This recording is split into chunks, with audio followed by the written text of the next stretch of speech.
the base struggle is completely the same, and we're all in it together, and it's so nice to know that we're in it together. Welcome to the Marvelous Moms Club podcast. Discover yourself, break out of mediocrity, and become the mom you've always aspired to be. Here's your host, Kirsten Tyrell. Hey Marvelous Moms, welcome to today's episode. I am chatting with the lovely Jen Hardy of Chronically Positive Mom. I mean, honestly, how can you not already be excited for this episode? Chronically Positive. I love anytime somebody puts a positive spin on a hardship or does something to solve a problem, and I'm so excited to have you here to share your story, Jen. So thank you for being here. Oh, thank you so much for having me. I am so excited to be here. Well, I'm excited for you to share your story, starting with how many children you have and their ages, because I think this is pretty impressive. Okay, so I have 7 children, and they are 5, 7, 18, 19, 20, 23, and 27. And a crazy fun fact about me is that I have had I've given birth to 6 children in 4 decades, and I'm still in my 40s. Oh my gosh, that is amazing. That is amazing. So how old were you when you had your first one? I was 21 when I had my first one, but I had her in 89. So I've had kids in the 80s, 90s, 2000s, and 2010s. It's been a little bit crazy and totally different. Every decade, has been, It's been a journey. And there's a huge space there between your 18-year-old and your 7-year-old. So what was that? What was going on for that? I don't know. Was that 11 years? Well, it was 11 years. Well, we decided that we wanted grandkids, and our older girls decided they didn't think at that time they would ever have kids. And so we decided to start over. Oh my gosh. So second generation. A second generation. Yeah, we literally are raising our second generation. And our girls are career women, and they're graduated from college now and married and pursuing careers. So they want to wait to have kids. So yeah, we're doing the whole thing all over again. That's so it's funny. really exciting. Yeah, I love that. I've never heard that story before. Never heard that perspective. Our kids weren't ready to have kids, and so we just figured we weren't done with babies, so we just started over again. Yeah, that's basically how it went. Yeah. That's fantastic. It really freaked them out, by the way. Oh, I'm sure it did. They were not prepared for that situation. Well, I mean, were you pregnant during any of their weddings? No, well, that's I was good, not. Then. That's at no, least... we just had wedding start last year. Yeah, no, so we didn't have that. That's good. We've had that happen in my family before. So, I mean, they could have it much worse is basically what I'm saying. Yes, they could. Yes, That's yeah. So sweet. Yeah. Okay, so tell us a little bit about what you do, about your blog. Okay, so my blog, Chronically Positive Mom, is a blog for moms with chronic illness, chronic pain, depression, anxiety, anything like that are going through struggles with their health, mentally, physically, however they're struggling. And it started because I've been sick for about 2 decades. I have not been well. And the doctors just kept saying that I was fine. And so in my head, I kept thinking, well, maybe I am fine, but I couldn't get off the couch. So we couldn't figure that out. And then in 2014, I got really sick almost overnight. And I ended up in the hospital. I spent a week in the hospital, a couple weeks at home, week in the hospital. And that happened 6 different times.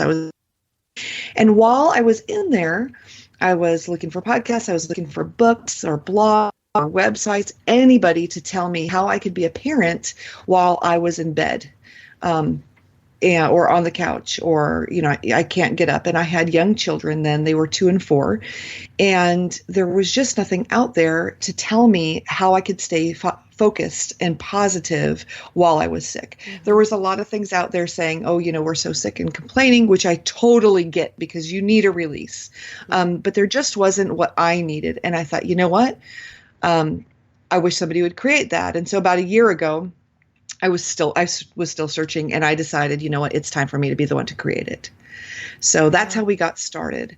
I decided about a year ago to do it. I launched in November, and in February, I decided to write a book. So I wrote almost my whole book in 8 days. Wow. It was just a book that had to get out. Yes. So it's called The Sick Mom's Guide to Having Fun Again. If I can do it, you can too. Because how do you parent and have fun with your kids when you can't get off the couch? Yeah. That is a question that I was asking, and a lot of other moms were asking. And so I did a lot of research, and now I know. Wow. And now a lot of other moms are going to know too. I love that. Okay, so you've built really a community around this already. I'm curious as to the number that you already have kind of in your community, because I feel like this is something it's just like how when you're not aware of it, you don't even know that people are experiencing it. So it's not even about like how big is your reach. It's just are there quite a few moms that are struggling with the same issue, like So the chronic illness? I'm trying to put together the exact numbers, and they're really hard to get. But I know that in the United States alone, there are millions of moms, literally over 2 million moms struggling with, and that can be, fibromyalgia, chronic fatigue, depression, anxiety, cancer, diabetes, any number of things that can just limit what you can do on a certain day. Wow. And there is, as far as I can tell, no support specific for moms that are dealing with these things. Wow. Well, I'm grateful that you're creating it. It's clearly very needed. It's been really wonderful. The people that come in, we have a small right now Facebook group, and every woman that comes in has said, "Oh my goodness, I have wanted this so bad, and I've never seen anything like it before." I honestly have not gotten one negative feedback, which is hopefully a good sign. It is a good sign. Because, my friends that are really popular, like, oh, if you don't have haters, then you're not. But I think, it's something that has to happen. It's something that has to be out there. If people don't identify with it, they just pass us by. Mm-hmm. But my goal is to reach these millions of women and say, you're not alone, and the struggle is real. And we know that it's hard, but you can make it better. And together we have made it so much better for each other already. I have women in 4 different continents that are part of my following. And it doesn't matter where they are. They all go through the same kind of thing. It's a little bit different, from one country to the other, one culture to the other, but the base struggle is completely the same. And we're all in it together. And it's so nice to know that we're in it together. Yeah. It's so interesting. I have the same feeling sometimes, like, why am I not like doing something right because I don't have haters? Because sometimes I wonder, but I really do think sometimes the purpose is so important that we're so, not even that we're afraid to put it out there, but it's so necessary, and it's so, it's difficult sometimes because you feel a lot, right? Like you take on a lot of other people's burdens. Doing a podcast like this, interviewing so many other women, a lot of times, like, I absorb a lot of what they're telling me, whether it's good or bad.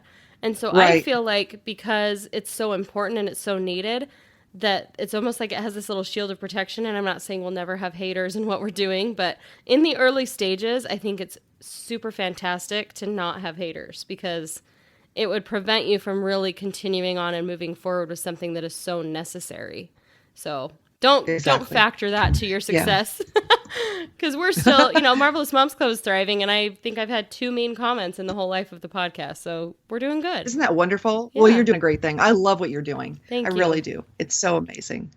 It's so good for I know when I had my older set of kids, there was such a disconnect between moms. I know there was, I was a stay-at-home mom. And so the stay-at-home moms and the work moms kind of had this thing going. And then we homeschooled. And then that was another thing. Like the public school moms thought you were judging them. And it was just everywhere I turned, it seemed like there was this thing. And I just kept thinking, can't we all just be women? Like however we want to be women, and if that means staying at home, or if that means working full time, or choosing to or not to have kids, or however it is, there's no reason that those things need to be barriers. Yeah. And so I think, being sick was another one of those barriers for me. It was like my shame. It was like my dirty little secret.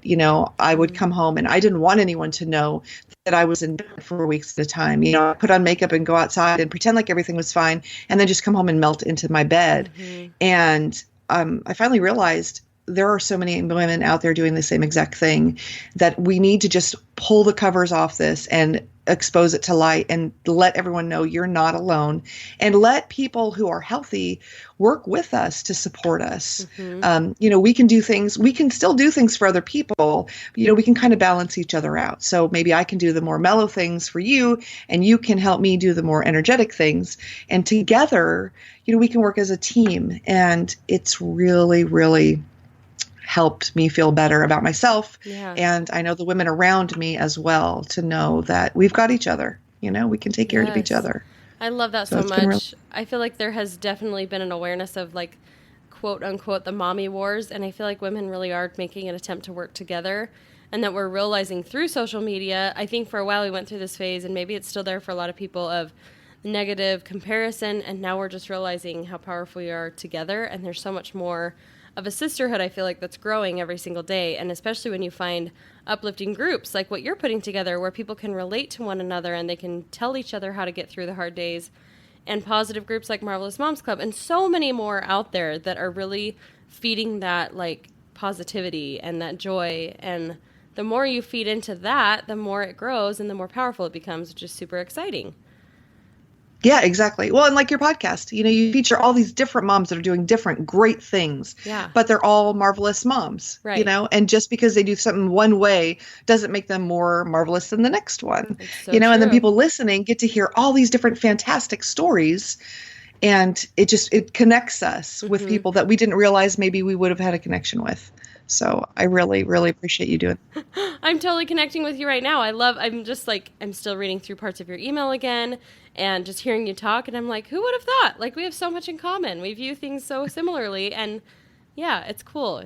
There's so many people out there that need us. And that's, when I talk to people in business and stuff, when there's fear about sharing opportunities or sharing their business, I'm like, it's not about you, and you owe it to other people to share what you know and what you're passionate about, because you never know who it's supposed to help. And you never know who needs that connection with you. So I love that. I'm so grateful that and maybe by the time this airs, we'll be able to promote a new podcast kind of based around the book and your movement and what you're putting out there, which is super exciting because I love having fellow podcasting friends. It'll be great. Yeah, it's going to be the Sick Mom's Guide podcast. It's going to be the name of it. So cool. So yeah, and I've already got some good people lined up, some professionals. And the thing that's different about my podcast is everyone who I have as a guest has to have currently or in the past dealt with some sort of health issue, chronic health issue, so that my listeners know, they're not just preaching at them, that they've gone through it too. They've walked through it, and they've either come out on the other side or they figured out a great way to deal with it. And it's going to be really fantastic. Cool. So I've got a couple names in mind that I'm going to be able to send to you. So that will be awesome. That'll be great. Yeah, I could use all the help I can get right now. We're getting it rolling. Cool. Well, I'm excited for you. So tell me a little bit about your day, kind of what it looks like, because I know that your dirty little secret, like you said, is you spend so much time in bed, but you also mentioned that you homeschool. So how do you make that all work, and what does your typical day look like? So I have a really unusual day, I think, compared to most people. It's even moms with chronic illness, and my day is a really different kind of day. So I am not a morning person at all.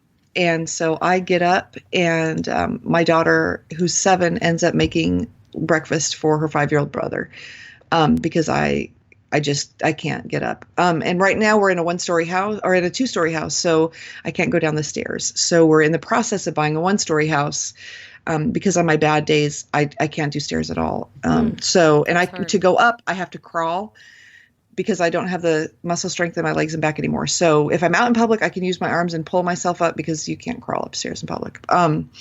So I get up about 10 o'clock and we go down, and if they haven't eaten yet, I feed them. And while we're doing that, we do homeschool. So we school until lunch, we school through lunch. And then when that's over, we'll usually go, and I'll take my son and we'll take a nap, and my daughter will have some quiet time. And then I'm in bed for another 2 or 3 hours with him taking a nap. And then I get up to make dinner. Wow. And then I go back to bed at about 7. So that is my day. I'm up between 4 and 8 hours. On a really good day, it's 8, but on a typical day, it's 4 to 6. Wow. So how are your kids? Like, do they just understand that this is the scenario and they're totally cool with it? Are they frustrated by it? Like, how have you kind of like worked it out so it's still like good for them? So my kids are good with it. Actually, the younger ones haven't known any different. Mm-hmm. So, like I said, they were 2 and 4 when I started going into the hospital. So to them, mommy is sick, and they get scared. So I have a hard time breathing. Whatever is, we don't know yet what is attacking my muscles. So there's something that's causing them to atrophy. So the walking and the lifting is hard, but also my breathing. There's days that I really have a hard time breathing. And I choke a lot when I eat because my swallowing muscles aren't good. So they get scared if I start choking or if I can't breathe. Mm-hmm. That is upsetting. But on a regular day, every time we go to the doctor, my daughter will say, "Is this a doctor who's going to make you be able to run again?" And that is painful. It's actually bringing tears to my eyes. I haven't ran since 2014, and I haven't picked my son up since he was 2. And so, I mean, he can sit on my lap, but I haven't been able to pick him up. But to them, the way we do our days is normal. I've just hired somebody to come in a couple of days a week for 4 hours a day to play with them. So she takes them to the park, she takes them on walks, and she does active things so that they're not missing out on that. And then my husband will take them on walks and stuff in the afternoon after dinner so that they're getting out there and they're doing things, and then on the weekend we can go to the park and I can sit on the bench and they can run. My older kids, I know they had a harder time with it. I got sick when my 18-year-old, well, he's 18 now, when he was a baby, but it was nothing like it is now. So it was really hard for them as they were teenagers to watch me get sicker. Wow, I can't and imagine. It was frustrating. I'll be honest with you. Yeah. They did feel a lot of frustration when I got sick and they had to do everything. I mean, they had to do everything for a little while there. I couldn't do a thing. And my husband was gone 12 hours a day at work. So they basically took over running the house and it was hard. So, wow. Yeah. That is a lot. I'm really excited to read your book because I feel like I know people, and I know we all know people who struggle with this kind of stuff, or just, I guess really what I'm trying to say is sometimes we can get really stuck in just having a bad day or having a flu bug. Like I'm recovering from food poisoning from a couple days ago, and it's amazing how hard it is to keep like a positive attitude and to keep energy up for my kids. So I can't imagine dealing with that on a day-to-day, and I think it really calls you to attention of, oh man, like if she can get through that and she has a book about being chronically positive, I'm being a little bit, I don't know, ridiculous, I guess. Well, but I don't want anyone to feel like that because I know, whatever someone's going through, that is their struggle. Yes. And just because I have my issue, like that doesn't make my struggle any worse than somebody else's struggle. Like I don't look at it that way, and I don't, but I do want everyone to see that being positive it can change your life. And I know that in the chronic community, there's a lot of backlash about preaching the positive because people are like, I'm so sick of hearing it. I'm so sick of hearing it. But I can tell you that up until a year ago, I was not a positive person. I didn't grow up in it. I didn't know what really being positive was. I knew what acting positive was, and then coming home and, being cranky was all about. But a year ago when I decided to do my blog, I sat down with my husband and we decided that if I was going to talk about being positive, I needed to be positive. And I made the decision that minute that I wanted women's lives to change and I was going to change them. So I had to change mine first. And literally, like, my health has deteriorated a lot in this past year, but my life is so much better. It is so much better than it was just a year ago. And it's all because no matter what comes at me, I know I'm going to be able to handle it. I know that I can put a positive spin on it. And when things get me down, I'll let myself have a little bit of time. I'll cry, I'll whine, I'll do whatever, and then it's over. And then I'm going to pull myself up and we're going to get moving and we're going to go on to the next day. And that's how it's going to be. And I want everyone to understand that no matter what situation you're in, you can do it. That's amazing. I love that so much. And it's absolutely true. And I love it. I can almost picture it on like a scale. Like even though the struggle might get heavier, like your attitude gets higher and higher because one is really not determining the other. You're having to work a lot harder. But I also feel like, don't you think the more you feed into that positive outlook, it becomes easier and easier to remain positive, even if the struggle becomes harder and deeper? Exactly. And that's why, I really want to encourage women to find a support group. Like even if you're not ill, if you don't have a chronic illness, it doesn't need to be like a support group, like a psychological thing, but find yourself support, because that's made all the difference to me, is having these other women that can come up beside me. And I'm saying, I'm having a rough day. I'm having a problem with this. I cannot get this better. What do you do? And I have all this flood of women that's saying, I do this and I do this and I want to help you. It is it's just literally changed my life. Yeah. And so, yeah, that's really, really important to do that. And yeah, the more I surround myself with positive people and positive things, the easier it is to stay that way. Because when I was surrounded by negativity, it was real easy to stay negative. Oh my gosh. See, that right there is like the overall message of the podcast. And I think something, no matter what your struggle, we all are trying to convey when we want people to find joy is, I mean, we could end right there. It was amazing. Thank you for sharing that. I totally agree with you. Welcome. 1,100,000%. Okay, so tell us a little bit about what you're reading right now. I mean, in the middle of all of this, I would love to know what resonates with you. So actually I can't read too much because my muscles in my eyes are also kind of messed up. Oh my gosh. So it's really not fun.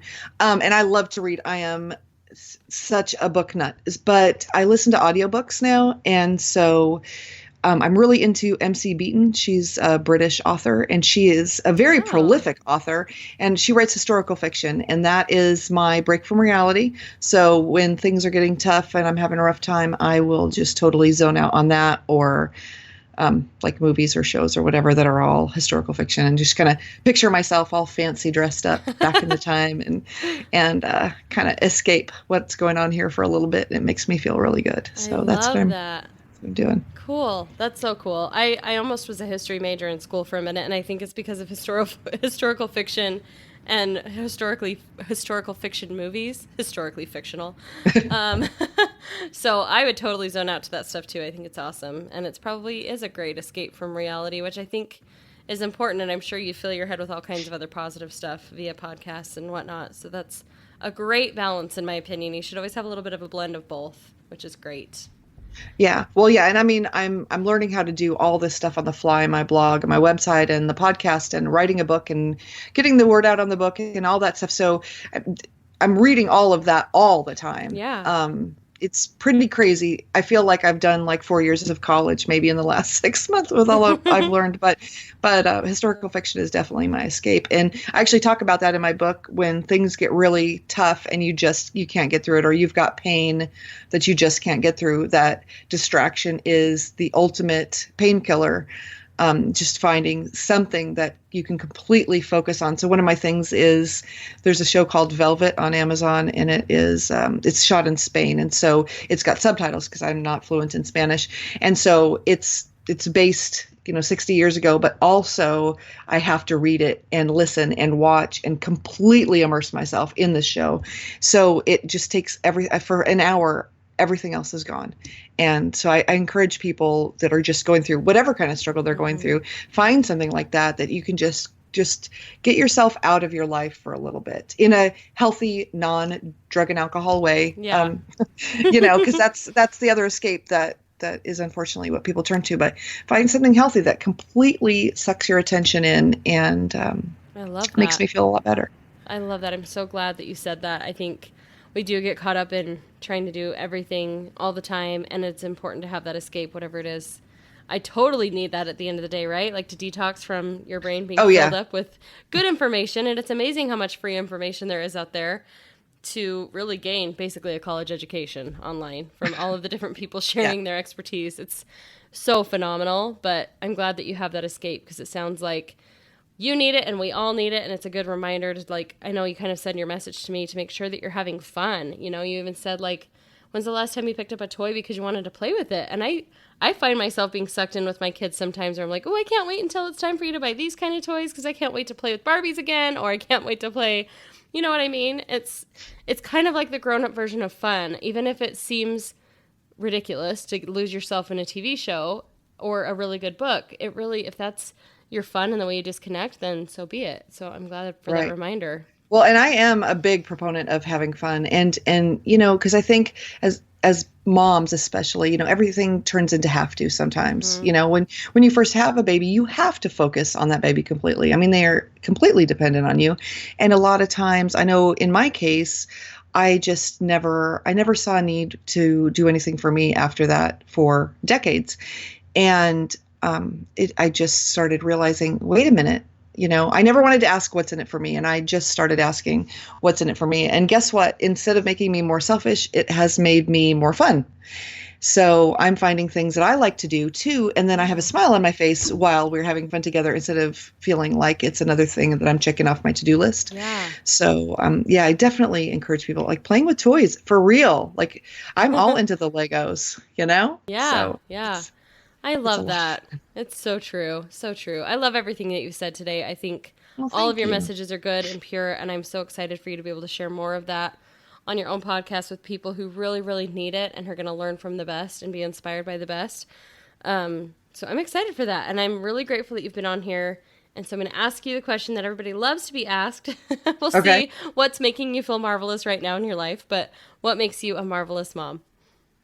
I think what makes me a marvelous mom is that no matter what I'm going through and no matter what has happened in my life, I have kept my focus on my kids, and my focus is always to be the best mom I can be. And that may not, in hindsight, be the mom that I would choose to now, like when I look back. Does that make sense? But in the moment, every moment that I've been a mom, I have made the decisions that I felt like were the best decisions always. Mm-hmm. And sometimes those decisions are really difficult. Yeah. But I think, and the fact that I'm going to keep going and doing this and making my body move and breathe for my children. I love that. What more could you answer with than that? That is amazing.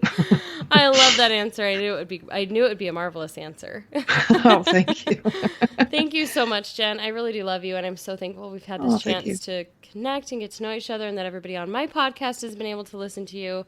I think it's a good reminder for a lot of things that I can't wait to share. So thank you again. Well, thank you. I really appreciate you letting me share my story, and all the people in my support group said to tell you thank you because we all appreciate it. Oh, you're so welcome. And to all of them, thank you for listening, and I'm excited for them to have a whole podcast just for that. It'll be amazing. That's awesome. Thank you again. You bet. You're so awesome. Absolutely. All right, girls listening, have a marvelous day, and we will see you on the next episode.